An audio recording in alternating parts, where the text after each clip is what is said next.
Fannie Mae is still optimistic about this year in housing. Let's talk about it on Today in Mortgages. Hey, what's going on, Dreammakers? Welcome back to the show. We're talking about what's real, what's hype, and what you should actually be paying attention to out there in the world of mortgage and real estate news. It's Today in Mortgages.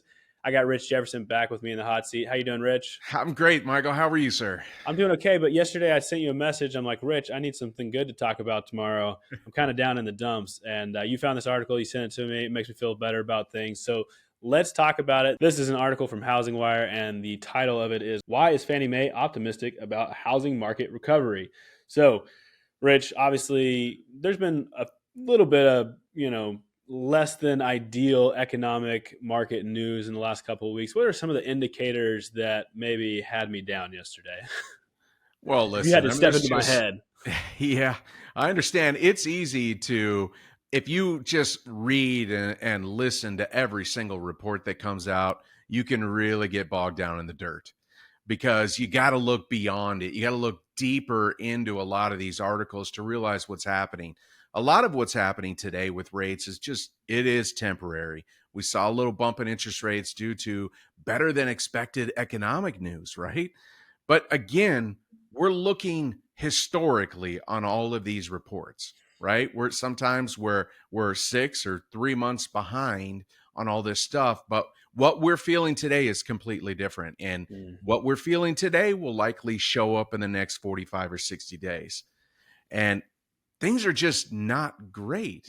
You look at mortgage delinquencies are increasing, not terribly, but they are, and these are all signs of stress in households. Mike, I just read an article from the bow tie economist Elliot Eisenberg. So he talked about buy now, pay later. Mm. 19% of all households use it. This is in the past year. It's been growing like crazy. If you have a 620 or below, you're 43% likely to use buy now, pay later. Those are the numbers. 43% of all American households with 620 or below use buy now, pay later. Wow.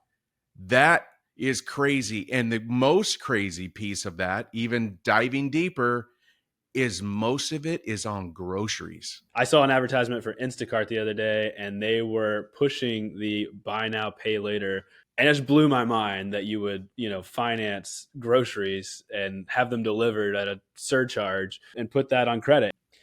That is a lot of stress on American households right now. And we're starting to see that with this kind of bad economic news, rates improve. Yeah. So it's this weird thing in our housing and finance industry. Rates get better as the economy gets worse. So we don't want the economy to tank. We just want inflation to slow.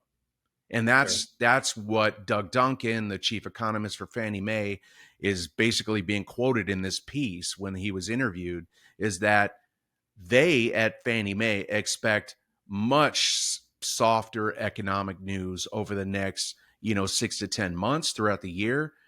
And the outlook is still pretty good. It's 1.9 2 trillion in mortgages will be written in 2024, increasing to 2.36 trillion in 2025. So for us in the industry, it's looking up. It's just, can the buyers hang on and keep up? And that's where we are today.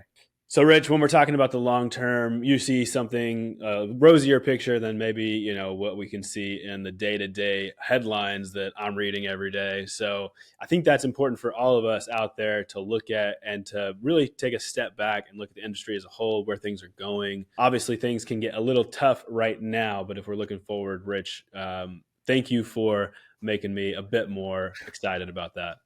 Well, when we say rosy, Michael, I just want to Sure. say rosy for housing and finance. Sure. Economy is likely to worsen and slow down. It's still going to be good. They're still anticipating 1.9% GDP growth. And, while that's not what we have been seeing, it's kind of normal.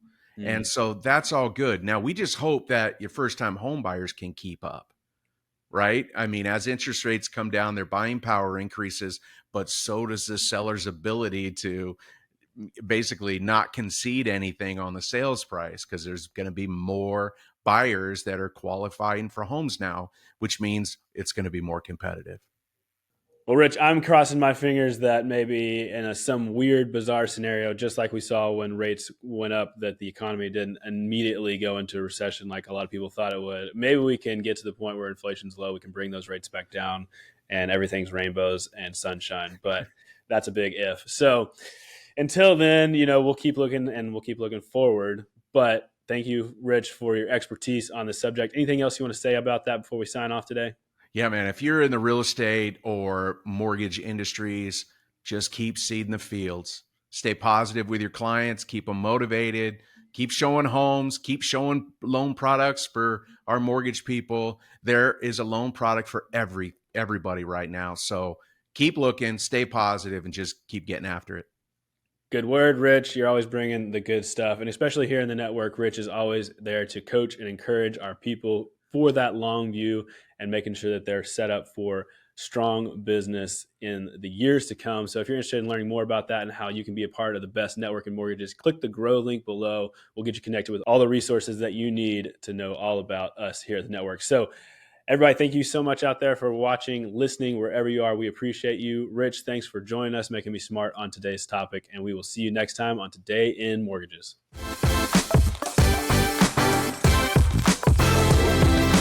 Today in Mortgages is produced by Network Funding LP, which is an equal housing lender, NMLS 2297. The content of this program is meant to be a commentary on mortgage and real estate news, and any discussion of rates and or products should not be taken as an individual mortgage or home buying advice or pricing estimates. And any commentary on this show should not be considered a promise to make a loan.